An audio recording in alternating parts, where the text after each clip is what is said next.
بصوا يا جماعة، دلوقتي احنا مع قصة دي سي كي او، وفيها معركة مستنينها من زمان جدا تسمى بوس باتل، وهي قتال بين سوبرمان وهوملاندر. بس الغريب ان النتيجة مش زي ما اي حد متوقع خالص. اللي هيحصل هنا مجنون فعلا. القصة بتبدأ ان الارض تقريبا بقت متدمرة ومش شبه خالص الارض اللي احنا عارفينها، وكأنها بتنهار بسبب قوة تسمى ابوكاليبس اللي مدمرة كل حاجة حرفيا. وفي وسط الفوضى دي بنشوف وولد فورجا ومعاه كمان الغوريلا جرود، وهما بيحاولوا يهربوا ويلاقوا حل. غوريلا جرود هنا بيقول له ان المواجهة مع دارك سايد سببت لي اصابات وممكن كمان يكون ده وقت الاستسلام، ولكن هنا فورجا بيرفض وبيقول ان هما لازم يكملوا ومش مهم الدنيا تخلص، المهم هنا دارك سايد ما يكسبش. بعد كده بيشوفوا ابطال زي سوبرمان ووندر وومن وباتمان وكمان الجوكر، اخر ناس فاضلين تقريبا.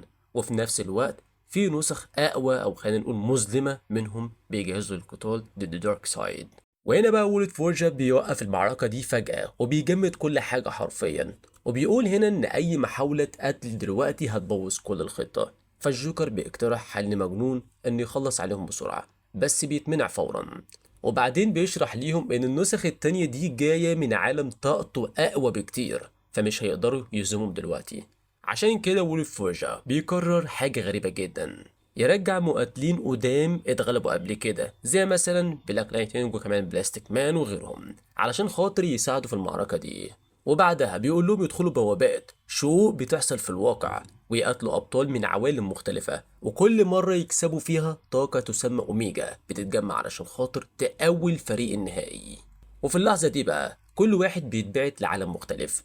عندك مثلا سوبرمان فجأة بيلاقي نفسه في العالم بتاع مسلسل ذا بويز، وأول حاجة بيلاحظها إن المكان شبيه جدا بمتروبوليس، بس للأسف في حاجة غلط. وفجأة بيسمع حد بيطلب المساعدة، وكالعادة طبعا سوبرمان بيروح ينقذ الموقف فورا، لأنه بالنسبة ليه دايما في حد محتاج مساعدة. لما سوبرمان بيوصل هناك بيلاقي نفسه في وش مين؟ هوملاندر. هوملاندر بيبقى شخص متعجرف جدا ومش طبيعي، وبيمسك دراع واحد وكمان بيشده من جسمه كأنه مش مهتم خالص. وبعدين بيبص لسوبرمان وبيقول له انت مين بقى؟ سوبرمان بيحاول يشرح ليه الموقف، ولكن هنا هوملاندر بيقاطعه فورا وبيقول فهمت، انت جاي تقتلني زي الباقيين مش صح برضه؟ فبنشوفه هنا بتكبر وغرور بيكمل. في ناس كتير حاولوا ان هم ياخدوا مكاني كبطل امريكا المفضل وكلهم طبعا فشلوا، بس الصراحة اغلبهم كان عندهم لبس احسن منك. وفجأة بيهاجم سوبرمان بالحرارة اللي بتخرج من عينيه، وسوبرمان بيصد الهجمة بسهولة وبيقول حرارة من العين زي بتاعتي بالظبط، وده يعتبر كده أغرب حاجة شفتها. وبعدين سوبرمان بيقول إنه هيجرب حاجة تانية. هوملاندر بيستهزأ وبيقول رايح فين كده بسرعة؟ أول مرة أشوف حد بيهرب وهو بيعدي تحت الأرض. لكن الحقيقة إن سوبرمان ما كانش بيهرب، كان بيظهر من تحت الأرض فجأة وبيقول له سوبرمان ما بيهربش. وهنا هوملاندر بيرد تمام يبقى دور أنا بقى، وتبدأ المواجهة ما بينهم هما الاتنين. وفي نفس الوقت القصة هنا بقى بتقطع لناس تانية، بلاك لايتنج وكمان بلاستيك مان بيروح يقابلوا شخصية تسمى ساب زيرو في عالم شبه لعبة قتالية. وفجأة حد بيقول لهم مين اللي اتجرأ يدخل المكان المقدس ده؟ لازم تقاتلوه. وساب زيرو بيهاجمهم فورا. على الجانب التاني وندر وومن بتلاقي نفسها في ساحة قتال كبيرة والجمهور بيهتف، وبيتم تقديم القتال كأنه بين وندر وومن وواحدة هنا تسمى ريد سونيا، والمشهد كله شكله زي بطولة قتال قديمة. وفي نقطة هنا كمان بنلاحظ إن ريد سونيا في فترة من الزمن كانت تابعة لقصص مرتبطة بمارفل أصلا، فهنا ممكن ده يكون تداخل بين عوالم مارفل ودي سي، بس الفكرة دي محتملة مش مؤكدة بنسبة 100%. أما بقى بالنسبة للجوكر بيظهر في بيت غريب جدا، وبيبدأ يسخر من المكان ويقول إن ناقصه شوية تخريب. وبعدين يلاقي باب بيتقفل فجأة ويكتشف إن في دمية ملعونة تسمى أنابيل، وبيبدأ يتعامل معاها بطريقته المجنونة وكأن الموضوع لعبة. أما بالنسبة لشخصية بات بتلاقي نفسها في قلعة مظلمة جدا، وبتقول لنفسها كمان إن غالبا هتواجه اللي ساكن المكان ده، وبتستعد كمان للمواجهة من غير أي خوف. في الحتة دي بقى البطل بيخبط على الباب، ولكن الباب بيفتح لوحده وبيظهر قدامه شخصية تسمى فامبريلا. فامبريلا بتقول له بطريقة فيها سخرية واضح إنك عارف تعمل دخول درامي قوي، وبتكمل وبتقول إن مستنية تشوف خروجه هيكون عامل إزاي. علشان بعد كده نروح لستار سافاير، بتلاقي نفسها فجأة في مكان والمكان ده يسمى جرين ايرل، وبتستغرب جدا. باللحظة كنت في البطولة وخسرت، دلوقتي أنا بطير فوق مناطق سكنية عادية. وفجأة بتلاقي بنت صغيرة بتبص ليها بانبهار وتقول واو، أول مرة أشوف حد بيطير من غير مكنسة. والمفاجأة إن البنت دي تسمى سابرينا من المسلسل بتاع سابرينا. فهنا بتسألها هو أنت جاية ليه؟ فهنا بقى ستار بترد عليها وبتقول ان هي في مهمة كبيرة جدا ولازم تقاتل علشان خاطر توقف شر كبير، وده بيجمع طاقة تسمى الأوميجا. سابرينا بتقول لها ببساطة طيب ما أقدر أعمل تعويذة سحرية نخلص بها الموضوع ده، ولكن هنا ستار مش متأكدة لأن السحر بتاع سابرينا لسه مش ناضج وغالبا بيعمل مشاكل أكتر كمان مما بيحلها. وده بقى اللي وصلنا بعد كده لليكس لوثر. ليكس لوثر داخل غابة غريبة وبيستغرب جدا من المكان ده، هو ايه الغابات دي وفي طيور كمان بتغني وانا فين اصلا؟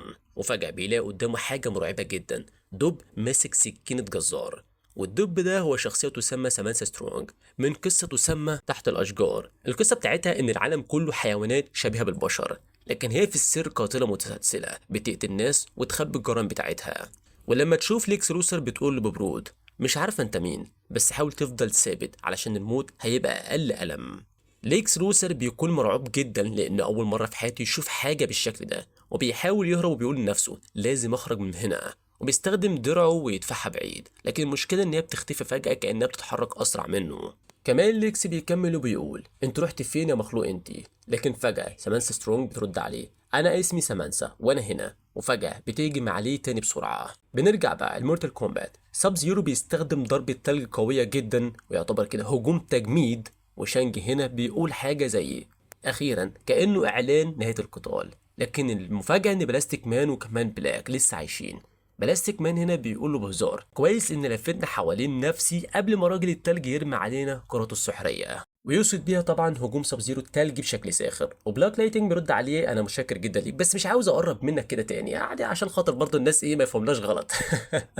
فالمهم هنا بلاستيك مان بيقول له اتفقنا يلا نخلص عليه وننقذ العالم.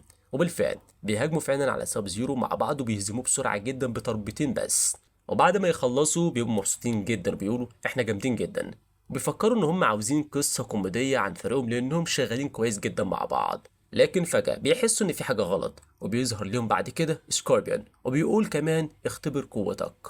سكوربين هنا بيهاجم بلاك لايتنج برمح وبيرمي الرمح كمان على بلاستيك مان ويشده ناحيته، لكن بلاستيك مان بيرد بطريقه مضحكه وبيمد جسمه ويقلب الهجوم عليه ويخلي كمان سكوربين يطير ناحيه ساب زيرو، وبلاك لايتنج بيكهرب الاتنين مع بعض.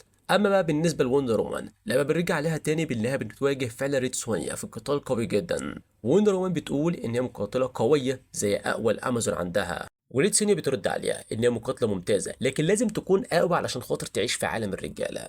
وندر وومن بترد بكل ثقه انا عشت حاجات اصعب من كده وبتطلب منها الاستسلام، لكن هنا سونيا بترفض وبتقول انا ما بستسلمش لحد، ويبدا القتال عنيف بينهم كل واحده بتضرب بقوه رهيبه، وفي النهايه وندر وومن بتصد الهجوم والضربه بينهم بتخليهم يطوروا بعيد من قوه الصدام. في نفس الوقت بقى وولد فورجا بيلاحظ ان الطاقه اللي بيجمعها في المطرقه بتاعته بقت كتير جدا ومش قادر كمان يتحكم فيها. الغوريلا جرود بيقول له ان البوابات او الفجوات بين العوالم بدات تنهار على بعضها، ولو حصل اندماج بينهم الطاقه كلها هتختلط ودارك سايد هيفوز في النهايه.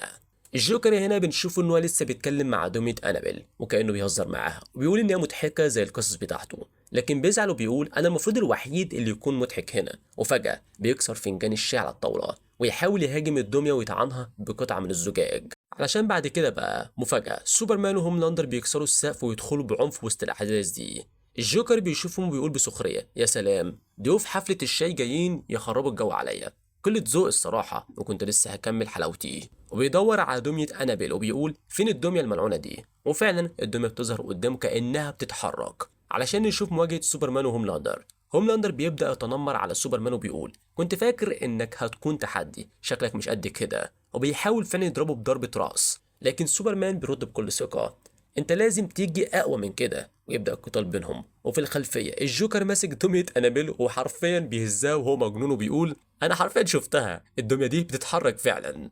باقي الشخصيات كلها بقى بتتدخل، سابرين هنا بتحاول تصلح السحر بتاعها بس بتبوظ الدنيا اكتر، ستار هنا مع سابرينا في فوضى سحريه، سكوربين وبين بلاك لايتنج في قتال بالنار والكهرباء، ساب زيرو وبلاستيك مان في قتال جليد غريب، ليكس لوثر لسه بيجري من الدب القاتل سامانثا، الجوكر مستمر يزعق ان الدنيا بتتحرك، يعني كل العوالم خبطت في بعض وبقت فوضى كامله حرفيا. وولد فورجا بيرجع يلاقي ان الخطه بتنهار حرفيا وبيقول انا فشلت العوالم كلها بتنهار على بعض، ولكن هنا الغوريلا جرود بيقول له لسه ممكن نكمل، وبيقترح هنا انه يساعده يوجه طاقة تسمى الأوميجا باستخدام عقلهم مع بعض، وبالفعل بيحاولوا يسيطروا على الطاقة ويجمعوها.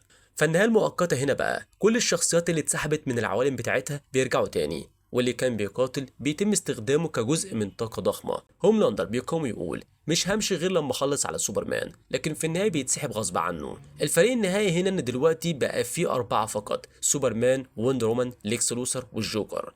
والأربعة دول عندهم قوة نهائية لمواجهة شر كبير يسمى دارك سايد، وأول نسخة منه. الجوكر بيهزر أنا كنت مستمتع بلعبتي مع الدمية، وسوبرمان بيقول خلاص دي النهاية، وكلهم فعلا بيبدأوا الهجوم. فالقصة بتقف هنا فجأة، والمعركة الكبيرة ضد دارك سايد لسه جاية في الجزء اللي بعد كده. كالعادة بقى لو وصلت لحد هنا استنى رايك في الكومنتات، ولو أول مرة على القناة ما تنساش سبسكرايب شير كومنت لايك عشان يوصلك كل جديد أول بأول، وأشوفك الفيديو اللي جاي. سلام.